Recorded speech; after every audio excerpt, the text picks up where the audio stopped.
Bo día a todos e todas. Eu son Inés e falo en representación do meu equipo, do IES Astelleiras. E nós estamos de acordo con que a masificación en Galicia está sendo un problema. Galicia é unha terra con moita historia, unha cultura única e unha gran beleza natural. Nos últimos anos, o turismo aumentou de forma espectacular. E, aínda que moitas veces se presenta como algo positivo, a masificación turística tamén ten consecuencias negativas que non podemos ignorar. Hoxe quero falarvos de 4 grandes problemas que xeran: os baixos salarios, a saturación dos espazos públicos, a perda da nosa cultura e lingua e a subida dos prezos. A baixada dos salarios e a precariedade laboral. A expansión do turismo crea empregos, sí, pero moitos deles son precarios. A maioría dos traballadores do sector teñen contratos temporais, xornadas longas e salarios baixos.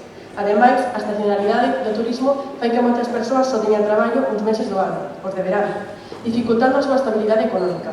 Así, a riqueza que xera o turismo acaba concentrándose en grandes empresas, mentres que os traballadores reciben moi pouco a cambio. A saturación dos espazos públicos. A masificación turística fai que as cidades e vilas galegas, especialmente as máis visitadas como Santiago de Compostela, A Coruña ou as Rías Baixas, se volvan intransitables en tempada alta. Praias abarrotadas, rúas cheas de turistas, monumentos con colas interminables. A xente que vive aquí atópase con dificultades para moverse con normalidade e incluso os servizos públicos como o transporte ou a sanidade vense afectados polo exceso de visitantes. A perda da cultura galega e da lingua. O turismo masivo tamén afecta a nosa identidade. Moitos negocios, para atraer visitantes, priorizan os gustos dos turistas en lugar de manter a esencia galega. Así, vese como restaurantes deixan de ofrecer comida tradicional para adaptarse ao que demandan os estranxeiros, ou como o galego desaparece dos cartéis e dos establecementos en favor do castelán ou incluso do vigués. Isto provoca que a nosa lingua e cultura queden relegadas a un segundo plano na propia terra. A subida dos prezos e a dificultade para vivir nas cidades turísticas. Outro gran problema da masificación turística é o aumento dos prezos. O custo da vivenda disparouse en lugares turísticos como Santiago, Vigo ou A Coruña, debido ao aumento dos aluguelos turísticos. Isto fai que moitos galegos non poidan permitirse vivir nas súas propias cidades. Ademais, os prezos en bares, restaurantes e supermercados tamén soben porque os establecementos buscan aproveitarse do turismo, facendo que o custo da vida sexa cada vez máis alto para a población local. As cidades medianas de España eran destinos tranquilos, onde o visitante buscaba experiencias culturais, gastronómicas e autenticidade.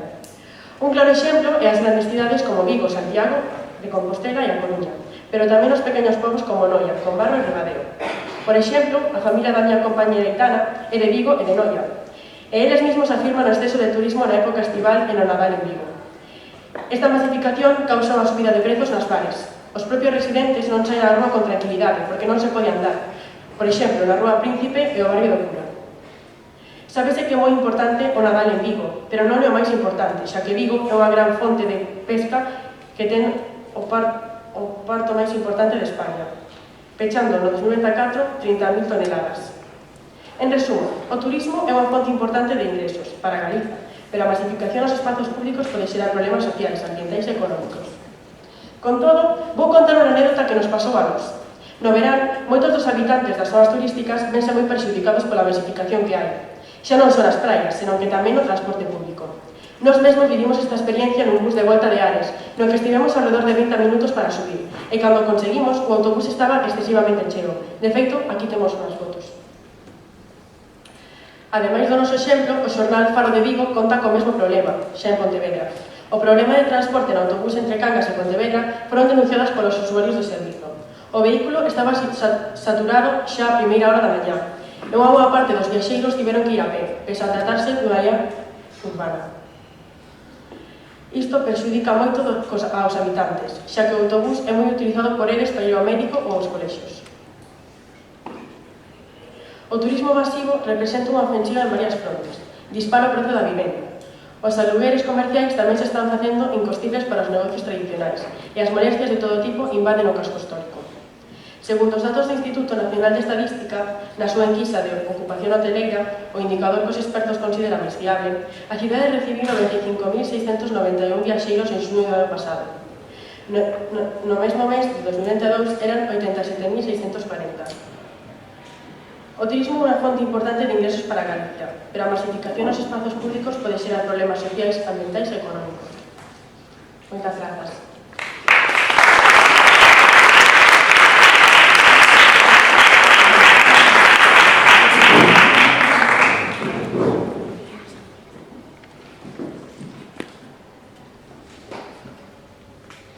Esta é a entrada do noso instituto, o Escaneo de Ferrol. Supoño que todas e todos os que estades aquí sabedes que é isto, os Murais das Meninas. Unha iniciativa que naceu no ano 2008, que buscaba chamar a atención sobre as vivendas do barrio, moitas delas abandonadas.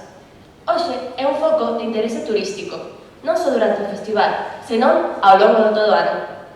Nós, que vivimos nun espazo dos máis turísticos de Ferrol, estamos plenamente convencidos de que a masificación turística non é un problema en Ferrol, en Galicia. Bo día, son Ainara e con meus compañeiros Inés, Salma, Lucas, Leo, Víctor, Samuel, Martín e Julián estamos aquí para defender unha tese que é sinxela e moi rigorosa. O turismo é o camiño. Imos defendela centrándonos en 3 argumentos, 2 económicos e un cultural que se relacionan entre sí. Primeiro argumento, frente ao tópico 1000 veces escoitado que sostén que un dos problemas do turismo é a temporalidade do emprego que xera, nós sostemos que o modelo turístico que se está a desenvolver en Galicia demostra xusto o contrario. Non imos negar que o crecemento turístico no Estado español se vinculou durante moitos anos ás praias e ao sol, pero hai tempo que iso está a mudar. Turismo rural, turismo balneario, turismo de natureza, xeoturismo, como o caso de Xeoparque de Ortegal, cunha importante presencia na recente Fitur, son exemplos deste cambio. E deixo para o final o prato forte deste primeiro argumento, o Camiño de Santiago. Eso que vertebra grande parte do noso turismo. É moi evidente que ningún destes tipos de turismo teñen carácter estacional e, polo tanto, xeran postos de traballo estables que rachan coa temporalidade do emprego. Segundo argumento, o modelo turístico do que falamos ata agora favorece inversións diversificadas que están a mellorar os indicadores económicos do noso país. Por que? Porque leva consigo inversións en infraestructuras, en equipamentos sanitarios, en conservación medioambiental, en desenvolvemento de novas tecnoloxías, en creación de novos espacios culturais e de escolas de turismo, etc., etc., etc.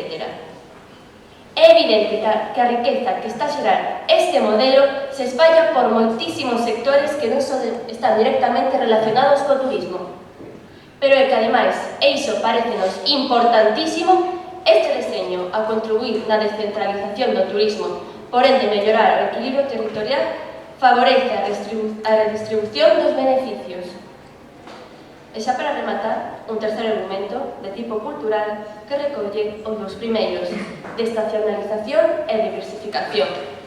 O turismo fomenta o coñecemento e posta en valor do noso patrimonio, e incluso a interculturalidade, favorecendo as relacións cos outros.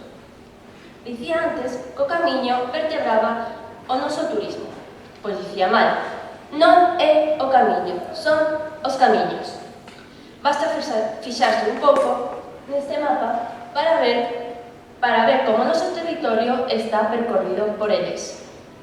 Ali por onde pasa, deixan a súa pegada. Ademais de recuperar, revitalizar e recordarnos cal é a nosa identidade cultural, póñenos en contacto coas culturas propias dos e das que os percorren.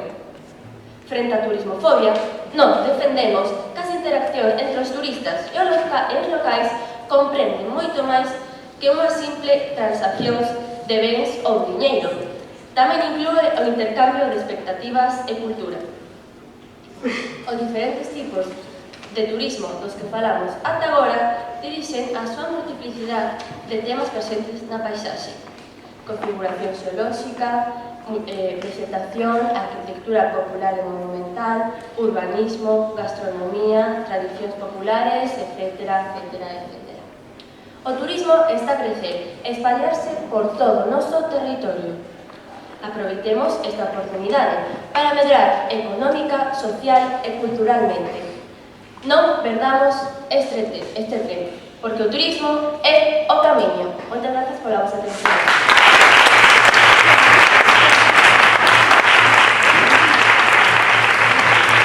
Boas tardes, eu chamo Lola e hoxe veñemos a falar sobre a primeira refutación. Na vosa presentación dixeches que conectábamos coa cultura, pero é a nosa. Moitas veces as festividades, tradicións ou produtos locais son adaptados ou distorsionados para satisfacer as expectativas dos turistas.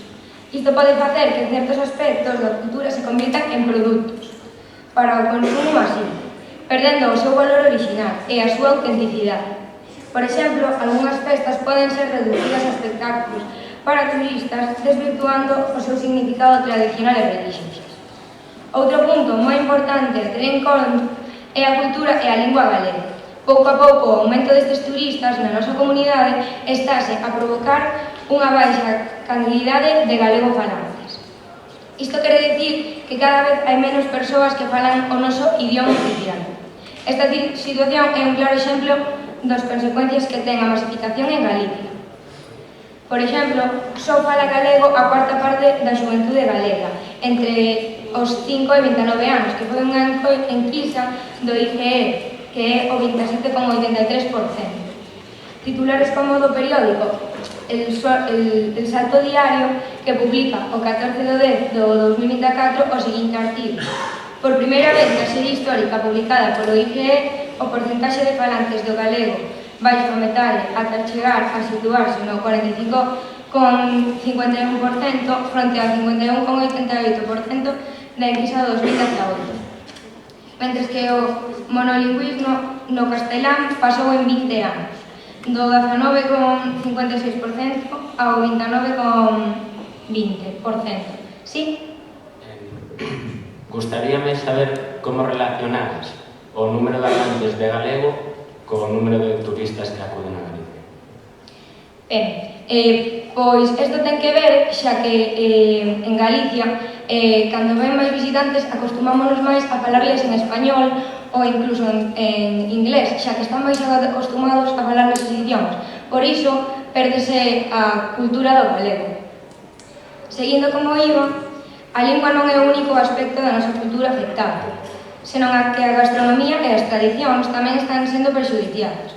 Con isto quero dicir que cando un estranxeiro lle falan de España, pensa en comidas como a tortilla, a paella, pero quen pensa no marisco, caldo ou cocido gallego?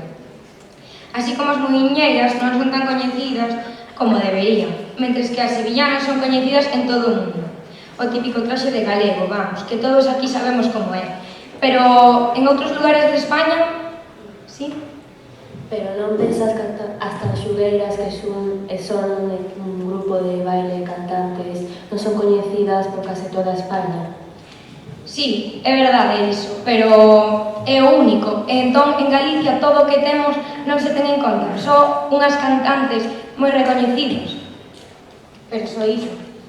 Ben, para finalizar isto, cumpre resoltar o triste que é que a maior atracción turística galega sexa tan só o Camiño de Santiago, que en España vas por aí e só coñecen iso.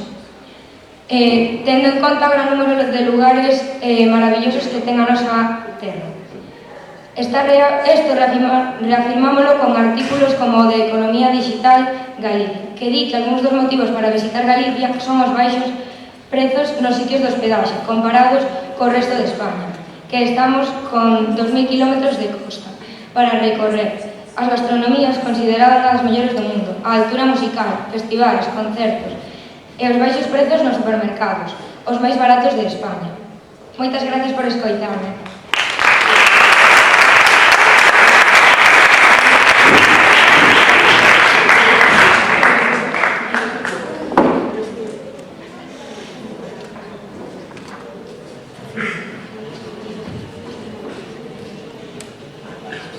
Hola, eu son Martín e veño a refutar os vosos argumentos. En primer lugar, decides que se acude máis xente a Galicia a modo de turismo, vamos a deixar de falar galego, o cal é unha relación completamente pobre. É dicir, é como dicir que se eu agora falo en castelán, vai seguir falando castelán polo resto da túa vida? Non é iso. Logo, tamén hablades da calidade do traballo, o cal gustaríame aclarar este tema, porque hai moitas fontes de desinformación que vexo por aí. En primeiro lugar, gustaríame mostrar un gráfico para que quede claro este tema. Se pode decir mañana? Vale. Como podedes ver, a calidade de emprego en Galicia é bastante boa. Vedes perfectamente que hai moitísimos máis traballadores indefinidos que que temporais. E outra cosa da que falaches é que cobrase menos traballando no sector turístico, o cal non ten ningún tipo de sentido, xa que o salario mínimo está regulado polo goberno español. Bueno, como podedes ver, estas estadísticas falan por si soas. Dixeches que deixamos de falar galego, pero ti eres galego falante? Sí, Cando usas? pois no meu ámbito familiar e escolar. Gracias.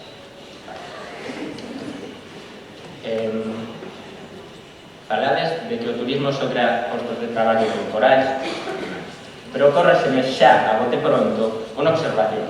En todos os sectores económicos observamos temporalidade. Ou é que acaso na agricultura, na pesca, na gandería non hai temporalidade? É dicir, podemos combinar varios sectores económicos a ver, como é o caso de Vigo, que dedícase principalmente á industria marítima. Vale. Nunha economía globalizada, os novos modelos de turismo que sustentamos na nosa presentación aportan a economía galega positivamente. Este é o camiño que pensamos que Galicia ten que seguir. A diversificación turística é a mellor forma de evitar a masificación.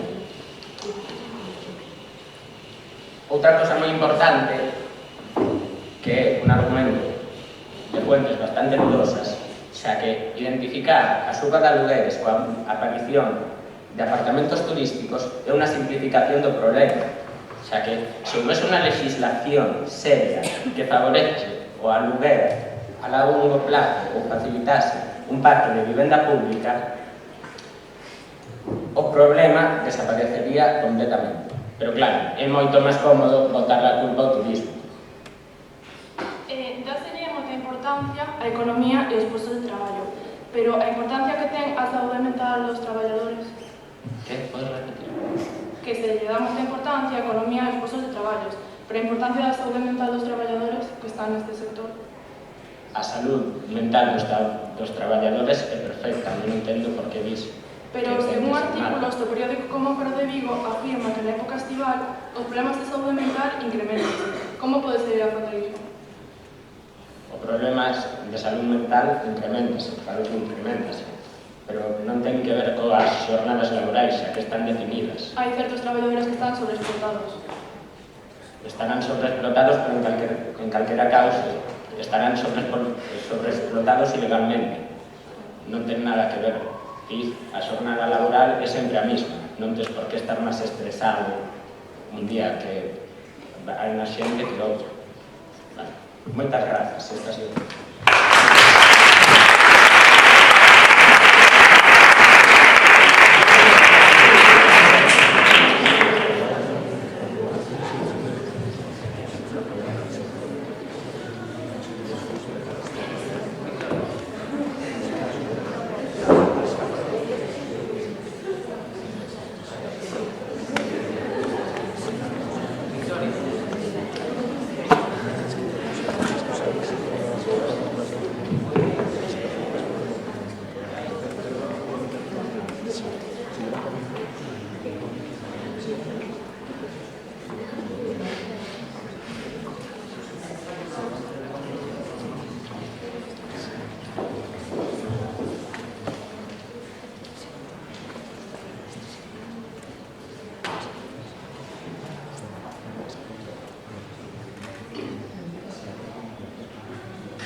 Respecto ao que dixeche sobre os horarios dos traballadores, a maioría dos traballadores están sobreexplotados porque dicen que según as investigacións a nosa comunidade diríxese como a rexión de España con peor expectativa de aumento de ingresos turísticos en 2025, só un 1,7%, máis que en 2024, segundo o informe publicado por Excelsior. Os datos de Galicia son os únicos por debaixo do 2% de alza xunto con Extremadura. Aínda que en Santiago de Compostela, en 2024, as vivendas de emprego turístico foron un 10,6% máis que no 2023. As plazas hostalerías de capital supoñen un descenso de 2,3% respecto ao 2023. En canto ao tema dos contratos, o 96,7% dos novos contratos asignados foron indefinidos frente ao 87% do resto dos sectores. Xeralmente, os empregados do sector son xóvenes ou personas nunha situación de vulnerabilidade, enfrontas a xornadas laborais moi intensas e, en moitos casos, con condicións inestables. Ademais, a temporalidade fomenta a incertidume económica nas familias, o que impacta no consumo deste desenvolvemento social e de poboación. Por outra parte, un factor importante é que uno de cada dos empregados de actividade turística continuará recibindo un salario inferior aos 1.000 euros mensuais brutos no 2022, lixeramente por debaixo do 2021. Inserindo un pouco máis nos temas dos salarios, 4 de cada 10 persoas traballadoras da actividade turística foron mulleres que seguiron recibindo salarios inferiores aos dos homens. Así, cada muller recibiu, de media, un 25% menos do salario que terían os homens. Seguindo así, o impacto negativo nos prezos debido á masificación turística en Galiza ten diversos efectos. 1. Aumento de precios do aloxamento. 2. O desplazamento de residentes e o aumento de prezos dos produtos locais. Ben, seguindo así, a demanda de hospedaxe incrementa os turistas, o que pode levar a un aumento dos prezos de, por exemplo, os apartamentos. Durante a temporada alta, os prezos poden subir máis do doble. Isto as persoas locais podese afectar, xa que en España, sobre todo en Galiza, cóbrase moito menos que a diferencia de outros países. Sí? É dicir, relacionadas directamente a baixada de salarios e a brecha salarial coa masificación turística. Non é lógico. Non, o que pasa é que cando un turista ven aquí a Galiza, incrementa a sobreexplotación nos bares e nos restaurantes, porque hai moita máis demanda e non chegan a gasto. Seguindo así, en España, sobre todo en Galiza, cobrase menos, a diferencia de outros países, como por exemplo aos suizos, quizás isto non les afecte, incluso podese semellar barato e a memoria de xente neste país. Sí. Desplazamentos residentes. En algunas áreas moi masificadas, os prezos dos alquileres poden aumentar, o que podería dificultar a vida dos residentes. Asimismo, as comunidades locais son desplazadas pola chegada de turistas e novos habitantes, en busca de rentas ou salarios máis altos. Aumento de precios de produtos locais. Igual que no aloxamento, a masificación turística tamén pode influir os produtos artesanais ou produtos gastronómicos. A demanda pode incrementarse os costes, algo que afectaría a economía social. Ademais, non só aumentaría os prezos dos postos locais, senón que tamén os restaurantes, bares e outros servizos que poden levar os seus produtos. Moitas gracias.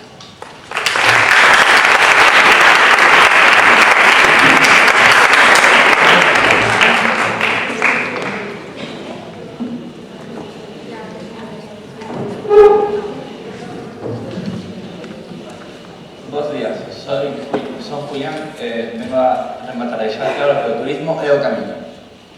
Primeiro, somos centrales en inconvenientes do turismo, a olvidar todos os beneficios que poden chegar a ter a población local. Gostaríamos dar un moi concreto, a mellorar as novas tecnologías. As inversións en infraestructuras relacionadas coas TICs que a priori só beneficiarían aos turistas están a beneficiar a toda a población. Un exemplo disto é a iniciativa digital Hamlet, para que se abriron 2 novos centros de investigación e emprendemento sobre sectores estratégicos, como pode ser o forestal, o de transporte e logística, en Pontevedra e Vilagarcía. O turismo tira de outros sectores da economía, beneficiando así a toda a población. Debo moi claro. Outra cousa que criticáis moito son os albergues turísticos, pero non vos dades conta que son un factor de distribución de rendas, xa que a maioría dos seus propietarios son pequenos empresarios, e se as pecháis máis estáis contribuindo a un monopolio por parte de industrias hoteleiras que moitas veces ni siquiera tributan en España. Para evitar isto é preciso que as regulacións estean baseadas en estudios serios e fiables, pero teñen que existir. É máis, é bo que existan, non temos ninguna dúbida. Tamén supoño que todos estamos de acordo en que o Camiño de Santiago é parte da nosa cultura. Pois ben, un estudo dun grupo de investigación da Universidade de Santiago de Compostela chamado Game IDEGA revelou nun dos seus estudos que 8 de cada 10 peregrinos que fan o Camiño de Santiago volven a Galicia como turistas dentro de uns anos. Eso representa un gran beneficio para a economía galega, tanto en materia de emprego como de ingresos. O Camiño tamén é un activo a hora de preservar a paisaxe galega, xa que obriga os povos por onde pasa a estar limpos e cuidados. Así, cuidamos o medio ambiente preservando a nosa identidade cultural. Tamén, cando faláis de perda de identidade cultural, dá a sensación de que tes un concepto de patrimonio exclusivamente etnográfico, como se modernizaron que se pasa na cultura. Xa falamos do caso da Afinidade de Canitas, que representan para Ferrol un turismo estable, respectuoso e moi masificado para a cidade. Outro exemplo en Ferrolterra é Fene, onde tamén surgiron varias iniciativas de muralismo similares. Son uns exemplos de como o turismo pode fomentar unha cultura viva. É claro que temos que preservar, pero este é algo en constante evolución. Nós temos clarísimo que pode favorecer. Tamén, cando criticades en matiz a estacionalidade do turismo, non vos dades conta de que podes chegar a ser algo bo. Por exemplo, nas explotacións agrarias, cando non se pode plantar, transformarse en casas de turismo rural. Ti dis que o Camiño de Santiago é bo, pero a masificación dos vas da zona perxudica ao ocio dos habitantes, non crees? Perdón, repito, non te escuché. Ti crees que o Camiño de Santiago é bo, pero a masificación dos bares da zona perxudica o ocio dos habitantes, non crees? Non creo que pode perxudicalo porque hai moitos bares e restaurantes por toda a cidade non está suficientemente masificado como para que ocupen todo. Prosigo. Un exemplo desto é Francia, e non te vai nada mal. Outros exemplos de Galicia son Ribeira Sacra e Valdeorras. E para rematar, falar sempre mal dos turistas, como se nós nunca fósemos. Tamén algo para mellorar este turismo de proximidade, que reduce moitos costes en transporte e algo moito máis sostible. En isto, non creo que faga falta falar máis para darse conta que o turismo é o camiño. Moitas gracias.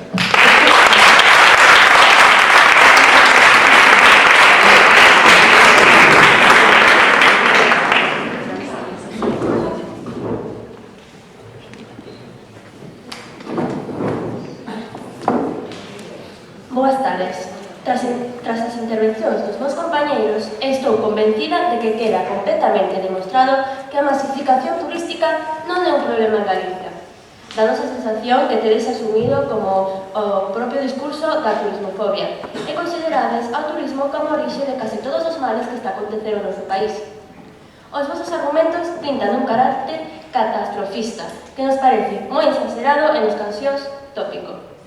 Sostivestes aquí que o turismo satura os espazos públicos, a perda da cultura galega e da nosa lingua, a subida de prezos como os alugueres ou tamén dos produtos locais, os baixos salarios dos traballadores ou a súa explotación. Porén, os meus compañeiros foron quen de rebater cada un dos vosos argumentos con razoamentos sólidos. O sector turístico do noso país camiña con pasos seguros ca estacionalización e diversificación, tal como demostramos con múltiples exemplos. En Galiza existe un turismo máis aló das praias e o sol.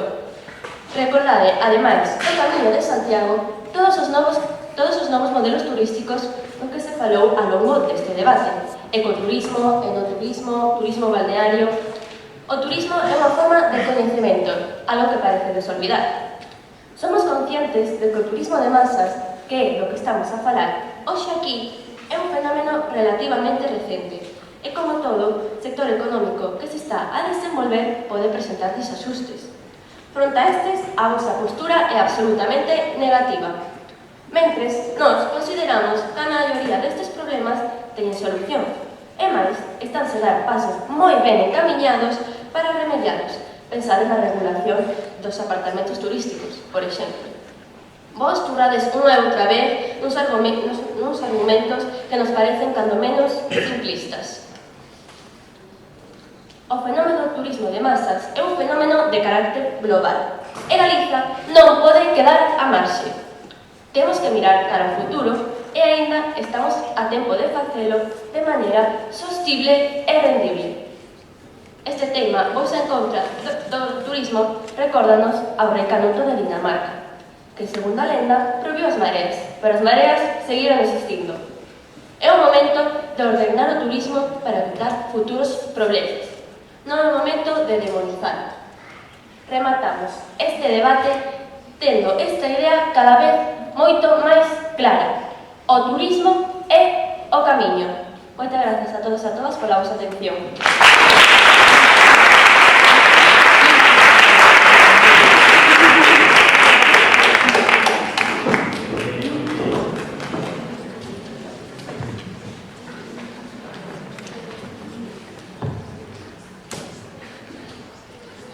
Ben, por último, vou a facer a nosa conclusión, respondendo tamén un pouco a eles, xa que para nada exageramos os datos están por algo.